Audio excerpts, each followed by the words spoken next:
नमस्कार दोस्तों, मैं सब इंस्पेक्टर माधव कुमार और हम लोग यहाँ घरेलू हिंसा से महिलाओं का संरक्षण अधिनियम 2005 घरेलू हिंसा से महिलाओं का संरक्षण अधिनियम 2005 के बारे में सरल व सहज सटीक भाषा में, जिसे एक आम विद्यार्थी तक आसानी से वह पहुंच पाए, इन अधिनियमों की मुख्य विशेषताएं जो परीक्षा की दृष्टि से महत्वपूर्ण तथा आम समझ की दृष्टि से महत्वपूर्ण है, वो आसानी से पहुंच पाए, उसके लिए हम बात करते हैं अधिनियम 2005 की।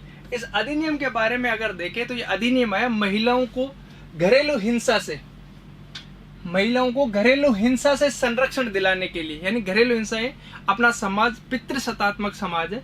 इस समाज में महिलाओं के साथ आमतौर पर घरेलू महिलाएं, जो घरेलू कामकाजी महिलाएं हैं, उनके साथ उनके पति के परिवार इत्यादि लोग उनके साथ में हिंसा, आर्थिक, मानसिक, मौखिक, लैंगिक उत्पीड़न इत्यादि प्रकार की हिंसाएं करती हैं।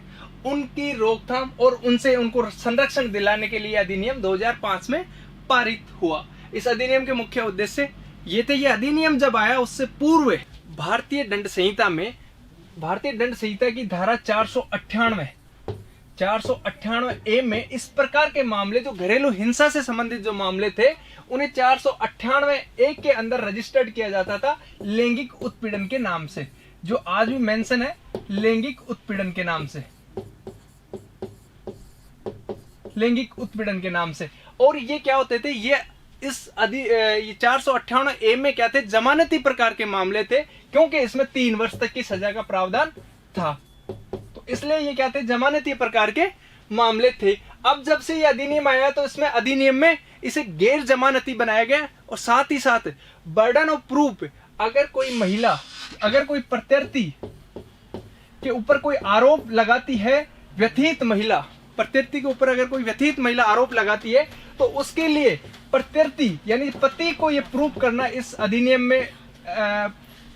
में ये प्रावधान किया गया कि उसके लिए पति इस चीज को प्रूव करेगा कि उसके ऊपर लगे हुए आरोप निराधार हैं। तो यानी इस अधिनियम में महिला का जो बयान होता है, उस बयान के खिलाफ अगर उसे निराधार साबित करना होता है, तो उसके लिए प्रत्यर्थी को, जिसके ऊपर आरोप लगे हैं, पति को, उसे क्या करना होगा, यह साबित करना होगा कि ये लगे हुए आरोप निराधार हैं। इस प्रकार से अधिनियम में मुख्य रूप से अगर देखें तो अधिनियम का विस्तार कहां ये विस्तारित है, और अधिनियम कब से लागू हुआ था, और अधिनियम में कुल कितने अध्याय हैं, कुल कितनी धाराएं हैं, उसका वर्णन अधिनियम की धारा 1 में। अधिनियम में कुल 5 अध्याय हैं। कितने अध्याय हैं? 5 तो अध्याय हैं, और कुल धाराएं कितनी है? 37 इस अधिनियम में धाराएं हैं।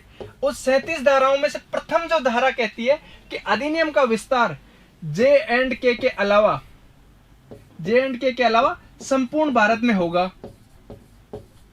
किंतु 31 अक्टूबर 2019 के बाद में जम्मू कश्मीर पुनर्गठन अधिनियम जब से आया है, उसके बाद से इसका विस्तार वर्तमान में संपूर्ण भारत में है।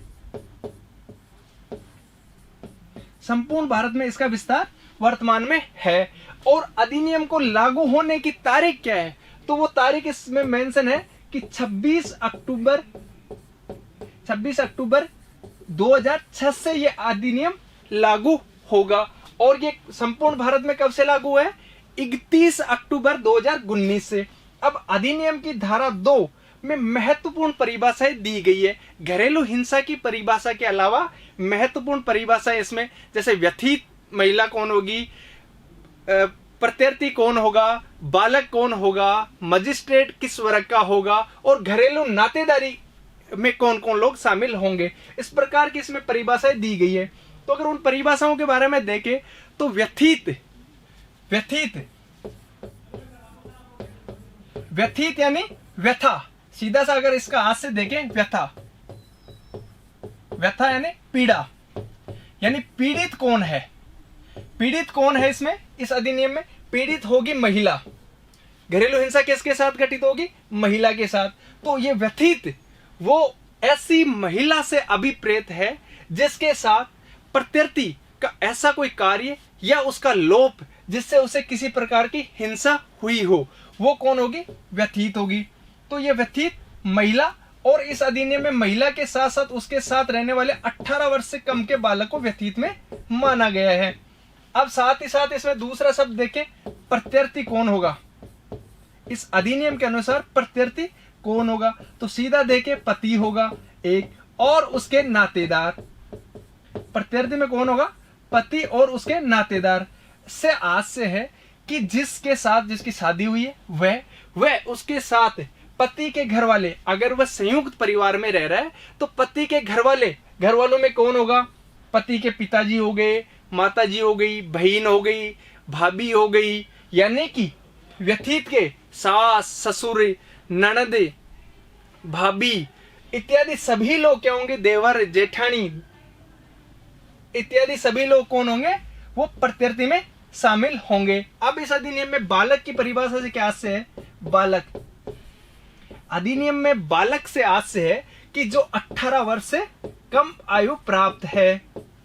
साथ ही साथ अब इस अधिनियम में मजिस्ट्रेट किसे माना गया है, मजिस्ट्रेट प्रथम सुनवाई का अधिकार जो रखता है वो है प्रथम वर्ग का मजिस्ट्रेट। किस वर्ग का, प्रथम वर्ग का मजिस्ट्रेट।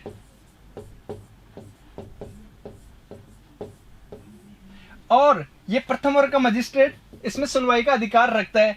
अब घरेलू नातेदारी से क्या आशय है, इस अधिनियम में बताया गया है कि घरेलू जो नातेदारी होगी, घरेलू नातेदारी से सीधा आशय लिया जा सकता है कि रिश्तेदारी, घरेलू रिश्तेदारी इस महिला के साथ में, व्यतीत महिला के साथ में अगर पति व पत्नी दोनों एक जगह रहते हैं और या रह चुके हैं, पूर्व में रह चुके हैं या रह रहे हैं, या लिव एंड रिलेशनशिप में इन्होंने रहे हो या रह रहे हैं, तो वो सब घरेलू नातेदारी में होंगे अगर वो दोनों का परिवार है। अन्यथा अगर संयुक्त परिवार में है, जहाँ सभी भाई बहन ये सभी अगर बड़ा परिवार उनका है, तो उस परिवार में सभी लोग शामिल होंगे घरेलू नातेदारी में। अगर संयुक्त परिवार है तो उसमें भाई बहन भाभी सभी लोग इसमें शामिल होंगे। तो इस प्रकार की इसकी महत्वपूर्ण परिभाषाएं थी। अब है अधिनियम की धारा 3 में घरेलू हिंसा की परिभाषा, यानी कि यह अधिनियम बना था घरेलू हिंसा की रोकथाम के लिए। तो घरेलू हिंसा की परिभाषा एक अलग से धारा में दी गई कि घरेलू हिंसा किसे माना जाएगा, कितने प्रकार की घरेलू हिंसा होगी। तो उसमें घरेलू हिंसा से तात्पर्य है कि प्रत्यर्थी का ऐसा कोई कार्य या कार्य का लोप जिससे व्यतीत व्यक्ति के जीवन, शरीर या मानसिक रूप से उसे किसी प्रकार की क्षोभ पहुंचे, हानि पहुंचे या उसे नुकसान हो, जीवन को नुकसान हो, उसके कोई चोट लगे, उसे शब्द चोट लगे और उसे अन्य प्रकार का कोई उत्पीड़न हो, तो वो क्या होगी, हिंसा, घरेलू हिंसा में शामिल होगी। प्रत्यर्थी का ऐसा कोई कार्य, यानी कोई या तो उसने ऐसा कोई कार्य किया हो, काम उसने ऐसा किया हो, या फिर कार्य का लोप, यानी ऐसा कोई कार्य नहीं किया हो, जो करना चाहिए था वो नहीं किया हो, तो भी ये शामिल होगी। अब इसमें 4 प्रकार की, अधिनियम में 4 प्रकार की हिंसा दी गई है। वो दी गई है शारीरिक हिंसा। कितने प्रकार की दी गई है, 4 प्रकार की। शारीरिक हिंसा, मौखिक हिंसा,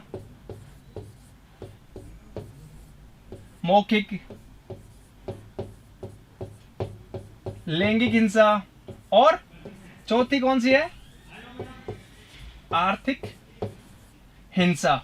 यानी शारीरिक हिंसा से तात्पर्य क्या है, कोई किसी के शारीरिक रूप से चोट दे, शारीरिक रूप से कोई नुकसान पहुंचाए, किसी को चोट मारे या उसे घसीटे, इस प्रकार के अगर शारीरिक रूप से कोई क्षति करता है तो वो होगी शारीरिक हिंसा। मौखिक हिंसा का से आशय क्या है, मौखिक हिंसा से आशय है कि कोई किसी महिला को मौखिक रूप से कुछ बोले, ऐसे शब्द बोले जो उसकी गरिमा के विपरीत हो, या उसे कोई गालियां निकाले, या उसको उसके पीहर के पक्ष के बारे में कोई ऐसे शब्द बोले जो कि वो महिला की गरिमा के विरुद्ध हो, तो वो मौखिक हिंसा शामिल होगी। लैंगिक हिंसा में क्या है, लैंगिक हिंसा से आशय है कि प्रत्यर्थी व्यतीत महिला के साथ में कोई ऐसा कार्य या कोई ऐसी अवांछनीय मांग, लैंगिक अवांछनीय मांग जो यौन से संबंधित हो, यौन क्रियाओं से संबंधित हो, या फिर कोई उसकी इच्छाओं के विरुद्ध अश्लील साहित्य का अगर उसे दिखाता हो, इस प्रकार का कोई करता हो जो उसकी हिंसा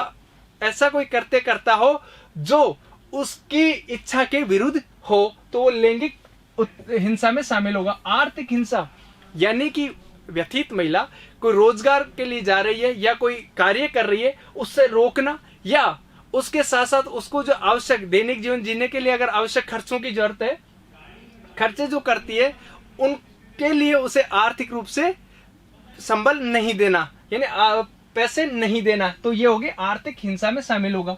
अब धारा 4 में क्या है कि संरक्षण अधिकारी को जानकारी देना, यानी इस आशय से अगर किसी भी व्यक्ति को ये संज्ञान में है, ये ज्ञान में है, ये पता है कि किसी महिला के साथ हिंसा हुई है, घरेलू संबंधों में हिंसा हुई है या हो रही है या होने वाली है, तो इसकी जानकारी वो संरक्षण अधिकारी को देगा। किसी भी व्यक्ति को अगर इस बारे में पता है तो वो संरक्षण अधिकारी को इसके संबंध में जानकारी दे सकता है। ये प्रिवेंटिव धारा है, यानी रोकथाम करने वाली धारा है घरेलू हिंसा पर।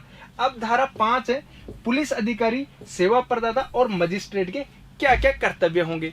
अगर कोई घरेलू हिंसा से संबंधित कोई महिला जिसके साथ घरेलू हिंसा का कोई कार्य किया गया है या कृत्य ऐसा हो जिसमें उसे शारीरिक रूप से चोट पहुंची हो या उसका लैंगिक रूप से उसके साथ कोई अनहोनी हुई हो, तो उसका सर्वप्रथम उसका मेडिकल करवाया जाएगा। क्या करवाया जाएगा? मेडिकल करवाया जाएगा। साथ ही साथ अगर कोई चोट है तो उसको एक अच्छे डॉक्टर को दिखाया जाएगा और उसका इलाज करवाया जाएगा। उसके बाद में उसकी मजिस्ट्रेट के क्या कर्तव्य होंगे? इसमें मजिस्ट्रेट के कर्तव्य होंगे कि अगर उसे परिवाद प्राप्ति होती है तो परिवाद प्राप्ति के प्रथम 3 दिन में उसकी क्या करेगा? पहली सुनवाई कर लेगा। ये नहीं है कि परिवाद प्राप्त हो गया उसके बाद में उसमें डिले हो रहा है कि सुनवाई हो जाएगी, इस प्रकार से नहीं, पहली सुनवाई 3 दिन में हो जाएगी। और इसका निपटान यानी इससे संबंधित कंप्लीट सुनवाई कितने दिन में हो जाएगी? पहली सुनवाई से कितने दिन में? 60 दिन में। न कि प्रथम जो परिवाद प्राप्त हुआ था उससे 60 दिन में नहीं, पहली सुनवाई जिस दिन हुई थी, जैसे 1 तारीख को परिवाद प्राप्त हुआ, 3 तारीख को इसने सुनवाई की, तो 3 तारीख से 60 दिन के भीतर इस मामले का निपटान मजिस्ट्रेट करेगा। इस प्रकार के इसमें कर्तव्य हैं। अगर सेवा प्रदाता, इससे संबंधित मामलों में सेवा प्रदाता मजिस्ट्रेट को शिकायत करेगा, परिवाद देगा, परिवाद दे सकता है, पुलिस में कंप्लेंट कर सकता है, ये सभी इनको कर्तव्य हैं। अब है अधिनियम की धारा 8, संरक्षण अधिकारी की नियुक्ति कौन करेगा और कैसे करेगा, कितनी आवश्यकता है, उसके लिए इस अधिनियम की धारा 8 में बताया गया है कि नियुक्ति जितनी अधिकारियों की आवश्यकता है उस हिसाब से राज्य सरकार कौन करेगा? राज्य सरकार इसकी नियुक्ति करेगी और राज्य सरकार राजपत्र में अपने गजट नोटिफिकेशन में इन अधिकारियों की नियुक्ति करेगी जितनी आवश्यकता समझे उतनी। धारा 10 में प्रावधान किया गया है कि सेवा प्रदाता कौन होगा और उसके क्या दायित्व होंगे। तो सेवा प्रदाता जो महिलाओं के संरक्षण के लिए या महिलाओं से संबंधित जो कार्य कर रहा हो वो कौन होगा? सेवा प्रदाता होगा। और सेवा प्रदाता को कंपनी अधिनियम 1956 में अपना रजिस्ट्रेशन करवाना होगा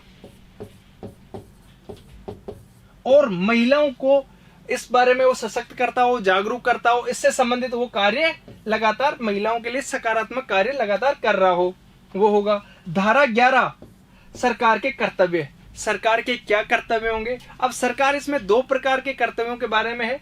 पहला, घरेलू हिंसा होने से पूर्व रोकथाम के लिए सरकार क्या क्या प्रयास करेगी। घरेलू हिंसा होने के बाद में पुलिस, सेवा प्रदाता व मजिस्ट्रेट के द्वारा कैसे उसे तीव्र रूप से उसका समाधान किया जाए और जो घरेलू हिंसा से पीड़ित महिला है उसे राहत दी जाए, उसके बारे में दिशा निर्देश जारी करते हैं। तो सरकार अपने कर्तव्यों को जागरूकता के माध्यम से, विज्ञापनों के माध्यम से ये अपने कर्तव्य और इस प्रकार के कार्य करेगी। तो पूर्व में क्या करेगी? ये घरेलू हिंसा होने से पूर्व रोकथाम के लिए महिलाओं को एम्पावर्ड करेगी, उन्हें सशक्त करेगी कि इस प्रकार के कानून के बारे में उन्हें जानकारी देगी और विज्ञापनों के माध्यम से उनके पास जानकारियां पहुंचाएगी। साथ ही अगर घरेलू हिंसा से संबंधित कोई मामला हो गया तो पुलिस किस प्रकार से उन पीड़ित महिला के प्रति संवेदनशीलता से अपने त्वरित निर्णय लेती हुई उन्हें कैसे राहत पहुंचा पाएगी, उसके लिए दिशा गाइडलाइन करती है। जैसे पुलिस के लिए अभी पुलिस में स्वागत कक्ष बनाए जा रहे हैं, उनमें अलग से महिला बैठक बनाई गई है, महिला चैम्बर बनाई गई है, महिला के लिए महिला बैठक, महिला कक्ष। साथ ही क्या है कि मजिस्ट्रेट होगा तो मजिस्ट्रेट उन्हें त्वरित रूप से उन्हें समाधान दे, उनके लिए आर्थिक राहत है, निवास से संबंधित राहत है या अन्य कोई अनुतोष जो जारी कर सकता है, वो जारी करके उन्हें कैसे तीव्र रूप से महिलाओं को राहत दी जाए, उससे संबंधित महिला ये सरकार समय समय पर गाइडलाइन जारी करती रहती है।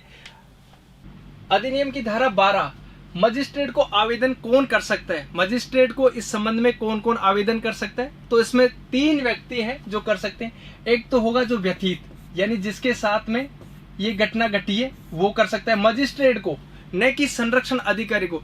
संरक्षण अधिकारी को तो धारा 4 में बताया गया है कि जिसे भी इस बारे में संज्ञान में है या जिसे भी इस बारे में पता है कि उसके साथ किसी महिला के साथ में होने वाला है, वो संरक्षण अधिकारी को कर सकता है। लेकिन मजिस्ट्रेट को 3 व्यक्ति हैं जो कर सकते हैं। एक व्यथित होगा, दूसरा जिसे व्यथित ने ये अधिकार दिया है, ये अथॉरिटी दी है कि आप मेरी तरफ से ये वाला आवेदन कर सकते हो, ये वाला परिवाद दे सकते हो। तो व्यथित की ओर से जो प्राधिकृत व्यक्ति होगा वो होगा व्यथित की ओर से।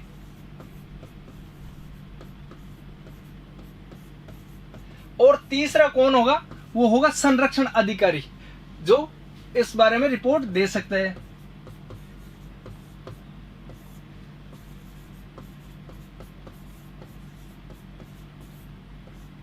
अब इस अधिनियम में आगे अगर देखें तो अगर मजिस्ट्रेट को परिवाद प्राप्त होता है तो मजिस्ट्रेट इसके बारे में 5 प्रकार के राहत आदेश जारी कर सकता है।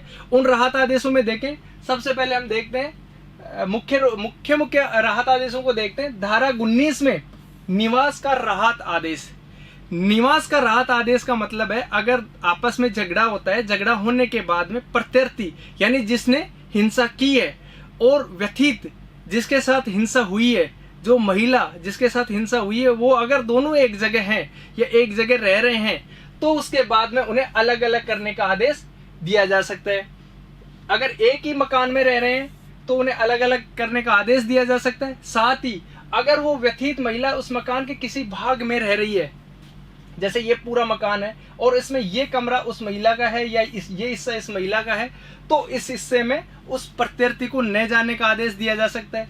और अगर वो दोनों कहीं रूम या कमरा लेकर के बाहर किराए पे रह रहे हैं या उनके पास में केवल एक ही आवास है, उनमें अगर दोनों अलग अलग रहना चाहते हैं, तो अगर इसका किराया या इस मकान का या कमरे का किराया अगर 4000 है तो ये 4000 रुपये प्रत्यर्थी दूसरा कमरा 4000 रुपये का लेकर के इनको देगा, व्यथित महिला को 4000 रुपये का कमरा देगा। तो ये हो गया निवास के राहत आदेश हो गए।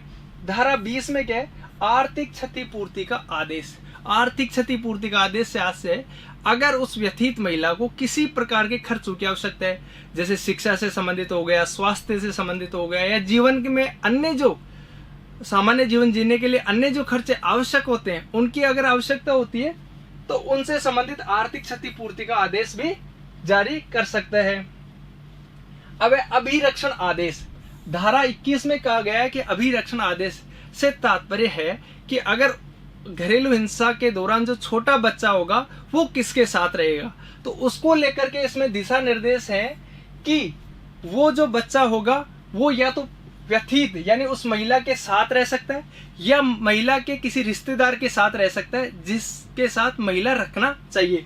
तो ये व्यथित के साथ रह सकता है और व्यथित के रिश्तेदार के साथ रह सकता है। साथ ही इसमें यह भी आदेशित किया जा सकता है, आदेश जारी किया जा सकता है कि प्रत्यर्थी यानी जो पति है वो इस बच्चे से नहीं मिलेगा, यानी उसे दूर करने के आदेश भी इसमें जारी किए जा सकते हैं। अब है अधिनियम की धारा 27, न्यायालय की अधिकारिता, यानी न्यायालय का क्षेत्राधिकार कहाँ कहाँ होगा, ये केस कहाँ कहाँ दर्ज करवाया जा सकता है। तो इसमें मुख्यतः देखा जाएगा कि एक तो जहाँ हिंसा हुई है, अब हिंसा ये जरूरी नहीं है कि घर में ही हुई हो, घर के बाहर भी कहीं हो सकती है या कहीं बाहर गए हुए हो, होटल में हो सकती है, किसी अन्य जगह हो सकती है, किसी भ्रमण स्थल पर हो सकती है, वहां भी ये दर्ज करवाया जा सकता है। साथ ही अगर वो जहां प्रत्यर्थी निवास कर रहे हैं, जहां पति निवास कर रहे हैं वहां कर सकते हैं। जहां व्यथित महिला निवास कर रही है वहां भी करवा सकते हैं। तो ये कहीं भी करो। तीन जगह जो मुख्यतः है, जहां हिंसा घटित हुई है, जहां प्रत्यर्थी निवास कर रहा है, जहां व्यथित निवास कर रहा है या कार्य कर रहे हैं, वहां इनको परिवाद दर्ज करा सकते हैं। धारा 31 में आदेश का उल्लंघन पर दंड, यानी उपरयुक्त जो 5 प्रकार के जो आदेश थे, निवास से संबंधित, आर्थिक क्षतिपूर्ति का था, इससे संबंधित जो आदेश थे वो न्यायालय ने अगर उन्हें व्यथित व्यक्ति को राहत देने के लिए अगर जारी करता है और प्रत्यर्थी उनका उल्लंघन करता है तो इनके लिए धारा 31 में 1 वर्ष की सजा का प्रावधान है। 1 वर्ष की सजा का प्रावधान है। साथ ही साथ धारा